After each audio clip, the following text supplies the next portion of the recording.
What's up? It's your girl FrumpyFit. If you don't know who I am, I'm an online weight loss coach who's dedicated to calling out all the BS in the fitness industry and providing you with accurate fitness, nutrition, and weight loss information.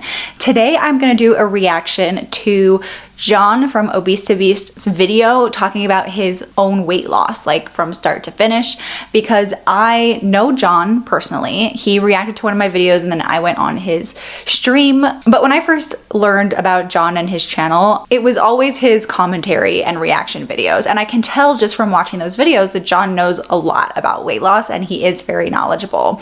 But I've never heard the full story about how he lost the weight and what advice he gives in that context. And I know personally, I tend to change the way that I phrase things or my opinions on certain things, especially if new science comes out. So maybe he says some things in this video that he would maybe word differently or doesn't agree with anymore. But if John says anything weird in this video, it doesn't matter that we know each other. I'm gonna call him out. And I promise you guys, I have not seen this. So we're about to jump in, but first, this video is sponsored by Built Bar. This one is half eaten because as I was setting up, getting ready to film, I was like, I am so hungry. So I took a couple bites getting ready. And that's one of my favorite things about protein bars in general, but Built Bars, is that they're super filling because it's a lot of protein given the amount of calories that you get for them. And protein is very filling. So it's if I'm ever hungry or if I'm on the go and I just don't know when I am gonna get to eat a solid full meal, Built Bars are always what I grab. Like I always mention, my favorite thing about them is not only just the taste, but the texture. And this flavor caramel brownie, which has 130 calories and 17 grams of protein, is one of my favorite flavors. Caramel anything is the absolute best. So if you're looking to try out Built Bars for the first time, or you just need to restock your stash, you can use this discount code to get 15% off your order, and you can use the link in the description because it'll take you straight to their website and should automatically apply that discount code. Thank you, Built, for sponsoring this video. Okay, the video is going right here. We're gonna jump into it. John, if you're watching this, you better not say anything weird. I'm gonna be disappointed. But I also have a feeling if he did anything weird, he's probably gonna call himself out on it, maybe things that he could have done better along his weight loss journey. So this is me at my heaviest. 360 pounds, probably heavier. Honestly, I always say 360, but I didn't step on a scale until I lost, in my head, probably at least 30 pounds. And that's when it said 330 pounds. But I honestly believe that I was probably heavier than that. It was a few more months until I decided that I wanted to change. The end of 2012, the beginning of 2013, that is when this whole journey started. So I started losing weight, and honestly what I did, especially being as heavy as I was and how terrible my diet was, I just started with what I call the common sense diet. So cutting out soda, junk food, liquid calories, fast food. That's pretty much what my diet consisted of anyway. So cutting that out was actually a big step. So I started with that, and then I just started cutting more stuff out and really just kind of trying to repair my relationship with food. Okay, so if you guys watched him reacting to Abby reacting to one of my videos, it was a whole reaction inception. He did say because I was I'm very anti eliminating foods. And so when I said that, John was it's also okay to eliminate foods. And so it makes sense because that's literally how he got started. So I absolutely agreed with that critique that he had of my video of sometimes it is okay to eliminate certain foods and you're not giving in to diet culture just because you don't want to eat McDonald's every day. So I remember I lost 30 pounds and I was super excited. Now, the reason that I say I lost 30 pounds, again, I don't know exactly how much weight that was, but at the beginning, I was not going to the gym. I was too terrified to go to the gym. This was actually a blessing in disguise because it showed me that you can lose weight and that actually your diet is by far more important than the gym. And every time that I would fail before, I would go to the gym and burn myself out and try and do a bunch of cardio, and then I'd come home and pretty much eat whatever I would want, maybe be a little bit smarter, but really not change my diet that much, and that's why I wouldn't see results. Everything that he just said does make sense. True. I made a video called how to lose weight with no exercise or something. I put it up here so you can watch it. However, in that video, I talk about how important exercise can be when it comes to losing weight. Essentially, the main problem with losing weight with diet only is that you're likely gonna be losing lean mass in addition to fat mass, and that is not gonna be healthy for your metabolism long term and likely not gonna give you the physique that you're looking for. That's how you end up with more of the skinny fat kind of look. And that's also why I recommend losing weight at a slower rate. But when you have 180 pounds to lose like John did, it's kind of less critical at that level. And so that's why in my course, which is opening for enrollment at the end of this month, so if you want to get notified, use the link in the comments or in the description to sign up for that. I'm also doing a live stream series and a webinar, all for free, to like kick off the enrollment for my course. So signing up at the email below will give you all the information you need about all of that stuff. But in my course, I teach that, like, of course, I'm sure you've heard me say like 1 to 2 pounds per week is what is safe and effective. But in my course, I go into more depth with that and give you resources to determine the optimal rate of weight loss based off of your current body weight and your current body fat percentage. Because in some situations, it does make sense to lose weight more quickly, or at least it's safer to do so, and it's less critical to worry about those little things about like maintaining lean mass and all of that stuff. Because also, like, typically at this weight, you have a significant amount of lean mass as well, because your body needs to be able to carry around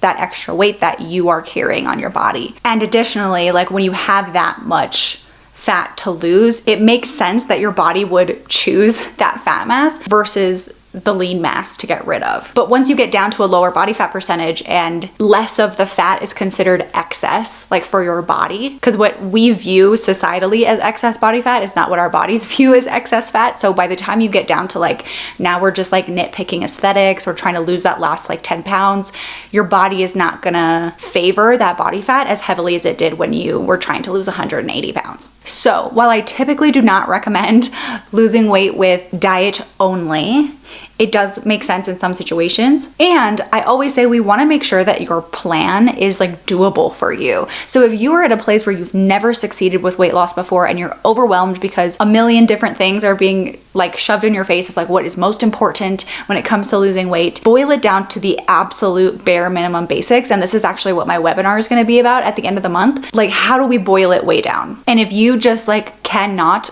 give time, energy, resources at this point in time to exercise, diet is going to move the needle more than exercise will. So I'm not surprised that he had that experience. Now, on top of that, I could not afford a gym membership. Again, like I said, I was working part-time, so it just wasn't in the cards for me. And I didn't have a car, so I wasn't gonna be able to get there. So there was a lot of things that made it so I couldn't get a gym membership. But again, I was able to lose some weight. Now, fast forward a little bit to when I actually was finally able to get a gym membership. I was actually able to get a gym membership at 24 Hour Fitness, which is funny because I actually ended up working at the same exact gym that I lost a lot of my weight at. When I went on John's stream, and it's on his channel somewhere, I also worked at 24 Hour Fitness as a personal trainer. It was an absolute horrific experience. I mean, not that bad, that's dramatic, but it wasn't a good experience, and I will never ever, I mean, obviously I have FrumpyFit now, I work for myself, but 0 out of 10 working at 24 Hour Fitness. No, thank you. Now, at this time, I'm still not doing any specific diet. I'm just kind of being smart with food. Like, literally, that's all I did at the beginning. I didn't have some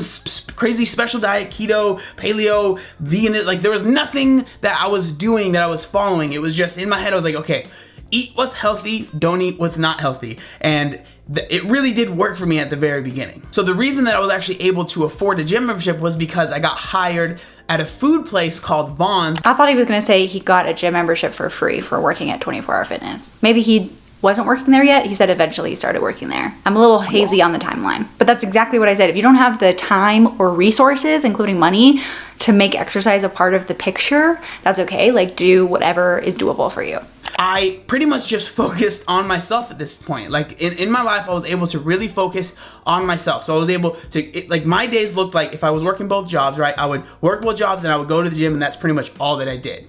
Now, at this time, again, I was not lifting. I didn't know how to lift. I didn't know anything about that. I was honestly too afraid to even step on the weight floor. So what I was doing was just doing cardio. Now, again, this video is not me trying to say what you should do, what you shouldn't do. I'm just trying to share my story. So what I did was I just started doing cardio. So the reason cardio is not optimal and why he's probably giving the disclaimer of like, this is not necessarily what you should do, is that cardio is going to exacerbate all of those things that we mentioned before. Like, if you are using diet only in order to lose weight, we're having the lean muscle mass not be a priority. And so by doing cardio first and then introducing lifting weights later, like I would prefer to see lifting weights or any kind of resistance training be the priority. I made a video here about like how to create your best like weight loss workout program with like 3 categories of exercise that I think are the most important and why. So check that video out if you're curious to hear more about like how exercise really does play a role in weight loss. And during this year of my life, this is when I lost most of my weight, if not all of my weight. It took about a little over a year. So I was just doing cardio, trying to eat smart, and this is when I actually found YouTube. I didn't find YouTube, but I found like weight loss tips, and I found fitness people on YouTube, and I started watching that. I'm so curious about who he watched on YouTube, because around that same time is when I first started watching YouTube, like for like fitness related stuff. And the person that I watched the most was Vince Del Monte.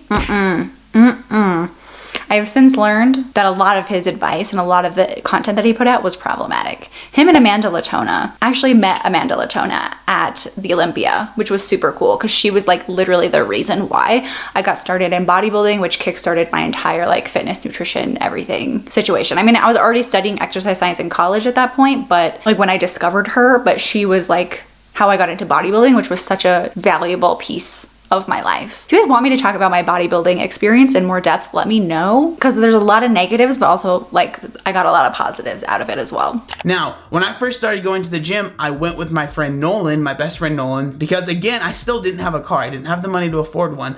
So he was actually, it was a huge blessing, him in my life at this time.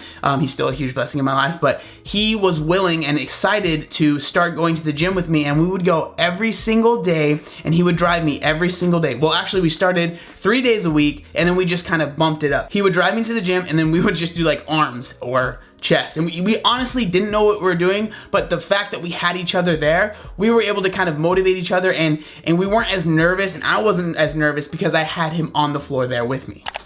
That is so cute. Shout out to Nolan. I of course love that. The support, having a support system is so important. But also I actually love that they didn't know what they were doing and were just kind of like winging it, but like still went. And that's probably why I don't talk about fitness related to weight loss as much as I do like nutrition, because we already talked about nutrition is going to be the thing that moves the needle the most. But exercise, like unless you are trying to be a bodybuilder or a professional athlete or whatever, like usually getting in the gym and doing something is going to get you great results. And the thing that stops people from going a lot of time is they feel like it's too complicated, they don't know what to do, when in actuality they would get really close to the results they're looking for just by showing up and like doing random stuff or like experimenting. So don't stop yourself from going because you don't know what you're doing. Like learn as you go, stick to machines for the first time. Like I love machines. Sometimes like when I'm not into it and I just like don't want to think about it or I just don't feel as good, I do a whole workout on machines. Just don't take things too seriously, right? Go watch that exercise video that I mentioned before, because I think it'll take a lot of the pressure off of you feeling you need to be perfect with everything. Once we got to this point, this is when I had pretty much lost all my weight. Now, I looked a lot different. I'm gonna put up some pictures. This was actually, we decided to take these pictures. Me and Nolan both took the same pictures. So these photos are from March 1st of 2014. So it's a little bit over a year of me losing weight. Now, these pictures are significant to me because it marks a time in my life when I was really struggling with food. Yeah, that's really fast. And I typically will not ever recommend that somebody do that. But of course, John kept the weight off. Part of the concern with losing weight really quick is that you do things that are unsustainable and then you end up gaining the weight back. But that's also like a huge transformation for your body to undergo. Like it's okay to lose weight slowly. And of course, my situation is not anything like John's situation, so I'm not trying to compare them. But if you're watching this and saying like, wow, John lost 180 pounds in a year and I can't even lose like 20 pounds in a year, like don't feel bad. Everybody is so different. So for me, when I was at my heaviest, I started a bodybuilding prep around that time. I lost a little bit of weight on my own and then I started a bodybuilding prep. But you can see like I'll put the before and after here. I lost about 25 pounds in approximately 9 months. That's significantly slower than John. Of course, our situations are not the same. Even if you do have a lot of weight to lose like John did and you're losing weight at a rate similar to mine or just slower than him, that is okay. Like progress is progress and you have to celebrate every little bit of it. You just have to. So like I said, when I first started losing weight, I did the common sense diet, which for me, it really was really good. And I honestly recommend that a lot of people do that. When you're first starting out, there's no reason to get super super fancy. You can do the basics and you can see a lot of results. But for me, I started, you know, cutting that out, and then I thought to myself, okay, if I cut more out, if I cut more out, if I cut more out, and then that mentality just got toxic, and it really wasn't healthy. And I've talked about this before on the channel, but I started struggling with binge eating. I didn't know what was going on. And all of this stuff, it was really frustrating because like I had lost a lot of weight, but I wasn't happy with where I was. Yeah, so that is the number one reason why typically just cutting out unhealthy foods is not gonna be good for you in the long term, which is why I think that the focus should not just be like, I'm cutting this food out right now because I have a weight loss goal. It's I'm cutting this food out right now because I have a weight loss goal and I am not ready to include this food in my diet quite yet. I still have some work that I need to do before I can incorporate this food in my diet in a healthy way. So if you can incorporate all of these junk foods and unhealthy foods in your diet and get weight loss results, that is the way to go, if possible. But I know it's not that simple, and that's not gonna work for everybody. So if you need to cut out some foods, don't cut it out just for the sake of weight loss. That's the issue, because then you associate results with having eliminated that food, and you get the mindset that John had of like, if I just keep cutting stuff out, I'm gonna keep getting the results that I'm looking for. And just simply learning about food is gonna help not have this. It sounds like he got into YouTube during that time, like with fitness.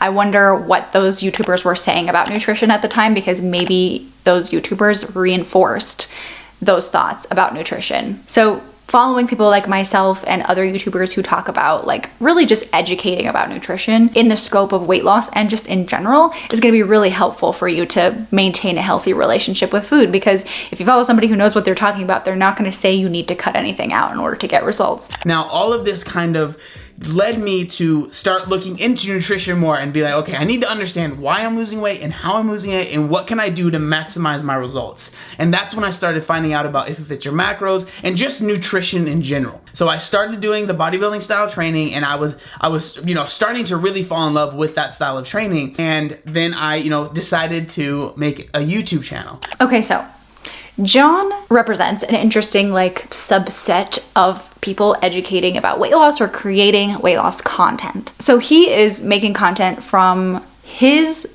experience alone. And when he started the channel, it sounds like it's coinciding with the time that he was struggling with his relationship with food. And so I have to flag, and we're lucky that John creates content that is so educational and so accurate, but so many people who have lost weight are not qualified to make videos about weight loss. They are just not. So there are some YouTubers who create fitness and nutrition and weight loss content or whatever who are not traditionally educated about weight loss. It doesn't automatically mean that they don't know what they're talking about. It also doesn't automatically mean that somebody who has qualifications is giving good advice either. It's really, really tricky. I wanted to make a video at some point of like how to figure out who to trust, but it is just like, you have people who are educated who are sharing like the worst advice ever, and then you have people like John who are not educated who are sharing great advice. So it's like, we're lucky with John, but please be very careful when you're listening to people who do not have education about these things, because there's a really good chance you're getting information that may not necessarily be dangerous or harmful or wrong, but just could be misleading. So I recommend having a balance. Don't just follow people who have lost weight themselves but have no education. Follow a combination of people so that you can kind of fact check the people who have the experience and not the education. This is when I finally figured out how to track macros, what macros were, and basically just how to track my calories. And my relationship with food started getting better. So now I am making my own YouTube videos. I work at Starbucks, and I was working the early morning shift, and then I was actually able, this is when I got my job at 24 Hour Fitness. So I was working at the gym where I actually had lost most of my weight. Now this time in my life was really crazy because I was waking up at 3 a.m. If you watch the old videos, you have seen this. I was waking up at 3 a.m. working until about 12 o'clock, and then I would get off. So I'd get off at 12, and then at 1 I would go to 24 Hour Fitness and work until about 8 p.m. and then I would train after that. And on top of that, I was making YouTube videos. Again, they weren't the best videos in the world. They were just filmed with my phone because that's all I had at the time. This video is filmed with my phone. So This is not fitness related at all, but I agree that if you're interested in starting a channel or interested in doing anything, you don't need to be all fancy. Don't be throwing shade at people who are making videos with their phones, John. Not all of us can have fancy cameras, okay? But also I feel like at the time that he started his channel, the phone quality was probably not very good, like not as good as this.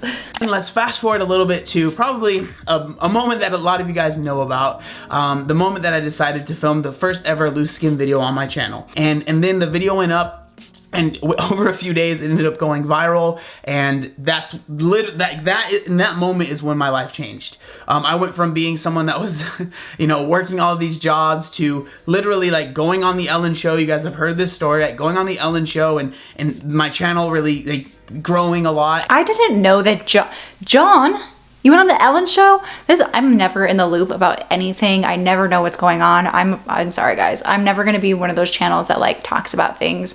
Like my last video about the Kim Kardashian reunion, it's like a month after it happened. Like I'm sorry, I can't. John has actually made fun of me for this, for like getting videos up like way after the fact, like when they're not even relevant anymore. So I ended up leaving 24, and then everything was still blowing up. It was still blowing up, and I was like, wow, this is actually like really becoming something that I could do as my job. And I knew that if I was able to give more time to it, and if I was not waking up at 3 a.m. every day and really able to just focus more on this, I thought that I could make something out of it. But not even just that, like I felt like I could help more people, right? That is actually why I stopped working with one-on-one clients. If you follow me on Instagram, I made this brief announcement in one of my Instagram captions, but I did decide to stop working with people one-on-one because the wait lists for my coaching were like insanely long, and that's why I created my course, so that I could package what my one-on-one clients get. Of course, it's not the same as one-on-one coaching, but like package the strategy that we use and like the coaching principles and the lessons that I give them in a group kind of setting. And I always refer to it as like my new course because it is like new, but it's actually not that new. Like I've been developing the framework and the step-by-step structure and the education and the lessons that are in this course ever since I started FrumpyFit, like from the very beginning. So it's been years in the making. So now it's a course, and it's literally like something that I'm extremely proud of. So again, link in the description and pinned in the comments if you're interested in learning about it. Also, the only way that I can work one-on-one with you guys now is through consultations.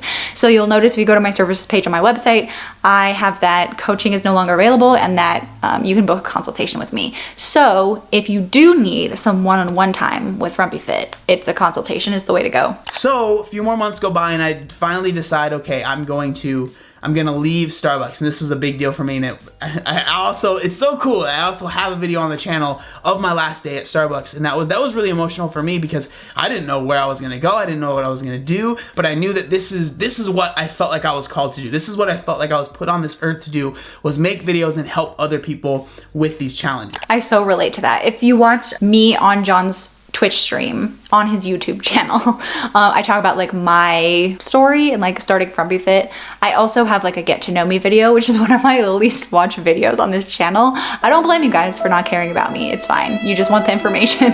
But I have a similar story. Like I quit my job to start FrumpyFit, lived off of my savings, almost ran out of money, and then like my channel kind of blew up, and the rest is history. But I feel like this probably has to do with why John's content actually is good and educational. I mean, there are some people who probably have the same mission as he's expressing here, but just haven't been able to figure out how to present the right information.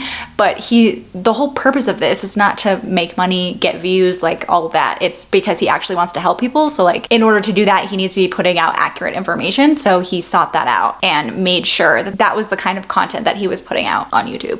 So it makes sense that John is one of the good ones. Brian came up to me with this crazy idea, and he said, I think it would be really cool, because he had competed before, but he told me, like, I think it would be really cool if we compete together, as well as his brother Eric, and we all decided to do a show together. Now, this is another part of my life that was defining. And it really was, like, it was a big deal, because I thought that it was just such a crazy thought of going from being morbidly obese to actually stepping on stage, you know, with my shirt off, being all tan and brown and looking like just looking crazy. Like, I thought that was crazy. And I was like, okay, I'm down. And competing and doing that prep was a huge moment in my life, because it showed me that I really am capable of being that strict, and I am capable of doing all of those things.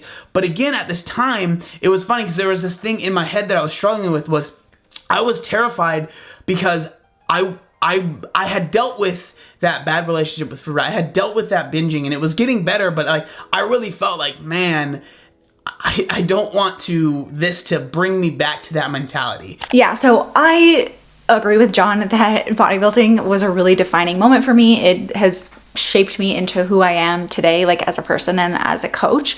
But there's a lot of really sketchy stuff going on related to bodybuilding. And it does have that effect on a lot of people. It messes with your body image and it messes with your relationship with food and exercise a lot. The closest I ever got to like a disordered relationship like with food was I was so into the clean eating thing, because that's what my first prep was. My first coach was not into IIFYM or anything like that. She was clean eating, low glycemic diet, like all the way. I've talked about this before. I think in the Olivia reaction video I mentioned this and I bring this up. At one point I was so into clean eating that I was like, okay, if I'm in a situation where I can't have the kind of food that I want to eat, let's say the only thing that's available to me all day is junk food, is it better to eat the junk food or to not eat at all? I look back like cringing at that so hard, because I thought it was a good question. Like I thought that was a legitimate question. Like, ooh, I'm so smart, like coming up with this really hard question to answer. Like, you eat the junk food. What's wrong with you? Oh, luckily I went away from there fairly quickly, and it didn't really impact things too negatively for me. But like, yeah, it's a valid fear to worry that like being in the bodybuilding arena is going to exacerbate or create negative relationships with body image, exercise, and nutrition. After I was done competing, I said, I will not track for a little bit. Like, I don't want to get done competing and then still have to track macros every day to the ounce, to the gram. Like, I told myself I wasn't going to do that. And that's exactly what I did. And it was huge, because I didn't gain a bunch of weight. I wasn't like starving myself, but I felt like, okay, if I'm hungry, I'm going to eat. If I'm not, I'm not. And I'm not going to worry about tracking everything to the ounce and to the gram. And it really was just, honestly, for lack of a better term, it was beautiful. John, that is beautiful. I have competed with women, and of course, like I don't know about men, but I've competed with women. Typically what happens is you do your show, the show ends that day, and then you go out to dinner that night. And I've heard of people literally like eating until they throw up and just continuing that binge behavior like for weeks after the show and gaining like a crazy amount of weight in a short amount of time. Like that's very common. And so the fact that that didn't happen to him, I think because he was so cognizant of like his relationship with food and how important that was to him, that's why he was able to get through that. Most people are not even aware of that at all. It's not something they're thinking about, so it's not something they feel like they need to protect. All they can think about is the deprivation they just went through for however many months, and how they just want to go in the opposite direction. This example has happened to me recently. Like I said, I almost ran out of money when I was starting FrumpyFit, and so I had to live extremely frugally. Like my birthday, right before the pandemic started, my birthday's in February. So in 2020, I wanted to like buy myself a new outfit for my birthday. So I decided to consign a bunch of my clothes. I went to Buffalo Exchange, gave them a bunch of my clothes that I wasn't wearing anymore, and then used the gift card that they gave me to buy myself a new outfit at Buffalo Exchange. Like I went months and months and months only spending money on food and gas and rent. Like that's it, literally nothing else. And so now that I'm making like an okay amount of money, I'm not like balling or anything, but like I can afford to pay my bills and then have some left over, I kind of went in the opposite direction. And now I'm getting to the point where I'm like evening out, but it's that same experience that people have. It's like they go from deprivation and they have to like swing on the far like other side of it to make up for that deprivation, and then hopefully they settle somewhere in the middle. So if you can avoid swinging all the way to the other side, and I just hired a financial planner that I'm so excited about working with, so she's gonna help me find the middle ground for sure. But anyway, I'm rambling. Let's continue. After the show, I was kind of like in this state of like, well, what do I do now? Like I didn't know what I wanted. Like I had competed and now I was kind of training, but I was like, am I training for anything? Like what's next for me, right? And that's when actually my brother had met his girlfriend now at my show. It's funny. So he met Sam at my show. And Sam actually had done CrossFit. She does CrossFit. And John was kind of getting interested in it. John's my brother. He was getting kind of interested in maybe doing that. It's funny that he brings this up, that like CrossFit was his next step after bodybuilding, because typically like in the bodybuilding community, it's like CrossFit versus like bodybuilding is typically like you don't do both. You do one or the other. And bodybuilders definitely make fun of CrossFitters a lot, and I'm sure CrossFitters make fun of bodybuilders. The only reason I've never tried CrossFit is because like I think people look at my body and they assume that like I'm very fit, but like cardio, HIIT workouts, like I love like leisurely lifting weights. Like that's my most like you push hard during the set, but then you chill for like 3 to 5 minutes, and that's the style of training that I enjoy the most.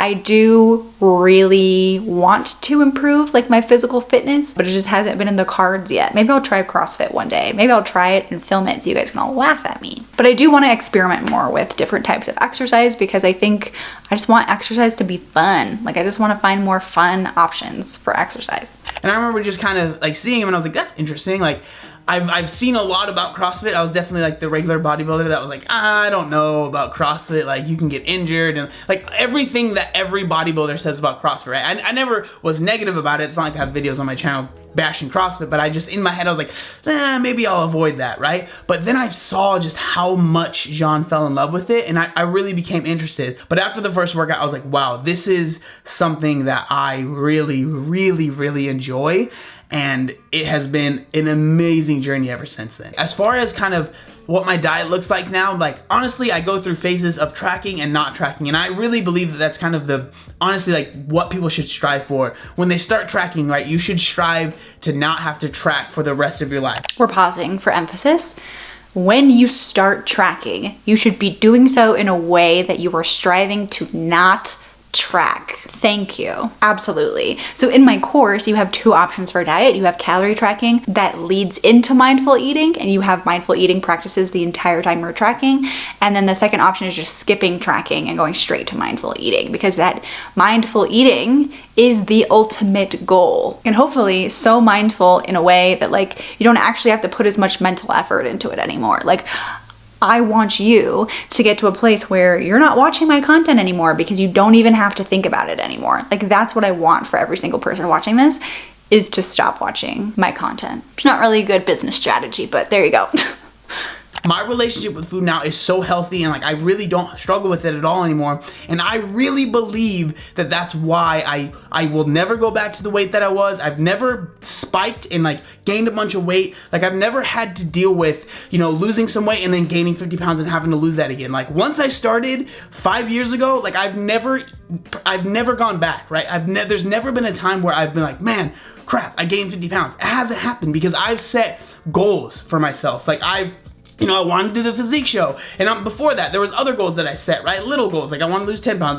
Like every little goal happened, and then I decided I want to do a physique show, and then I decided I want to do CrossFit. And now I really believe that it's important to always set goals and strive for those, so you're not thinking about going back, right? Like that's so important to me. A lot of people say that keeping the weight off is harder than losing it, and I feel like there might be some truth to that. And obviously, again, this is just my experience, everybody's different, but for me, honestly, now I'm at a point where the further I'm away from that start date, the easier it honestly gets. Like, because this has become so much part of my life, and it is my lifestyle, and it's what I enjoy so much. Like I never like feel like, man, I have to go to the gym. I'm always like stoked to go to the gym. I'm gonna be going to the gym soon, and I'm really excited about it, right? Like it really is something that I look forward to. And on top of that, eating healthy for me, or eating the right amount of calories, or not overeating, I don't do that because it's not like I'm feeling like I'm forcing myself. It's like I know if I overate, I would feel like crap tomorrow. My training would be bad. Like there's so many other things that go into me not wanting to overeat,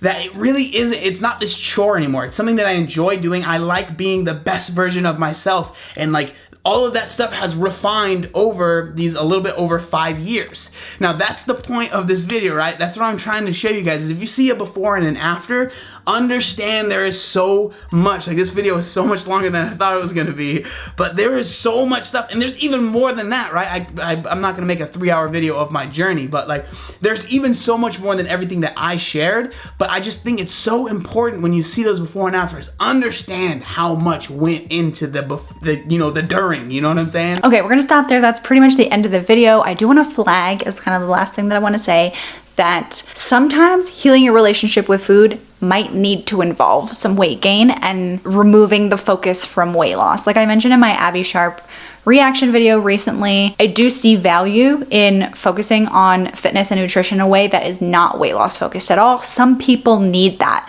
Not everybody, but some people. And if you are not getting to a point where you're super excited to go to the gym, like, or you are experiencing like some cycles of like gaining it back and losing it, like, don't give up. It's very uncommon, I think, John's situation, to have lost all of the weight and never gained any of it back ever. I love that he's sharing his experience and sharing that every single thing that happened in the last 5 years like contributed to his weight loss journey and everything, like, and not gaining it back and everything like that, because him losing it, like losing 180 pounds in a year, might give this false sense of like, oh, he lost it all and then he never gained it back and it, like, everything was perfect after that first year. Like, as he mentioned, it was a cumulative thing over the last 5 years, which is really, really important. And he's right. There's so much that goes into weight loss when you're watching somebody's weight loss transformation or looking at a transformation photo. I mentioned in this video about transformation photos how sketchy transformation photos could be, but even when someone is being as upfront and open as John was, or as I try to be, you're still missing things. So try not to ever compare yourself. Use that person to maybe inspire you to think about weight loss in a different way, but try not to compare yourself to them. We did have some slight like sketchy moments, but like I thought was gonna happen, John called himself out on anytime he didn't recommend you do what he did, or mistakes that he made that ultimately led to his negative relationship with food.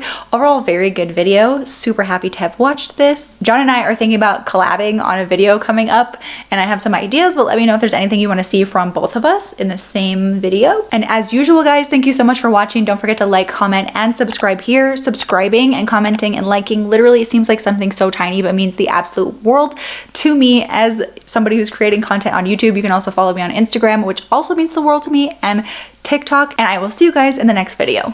Bye.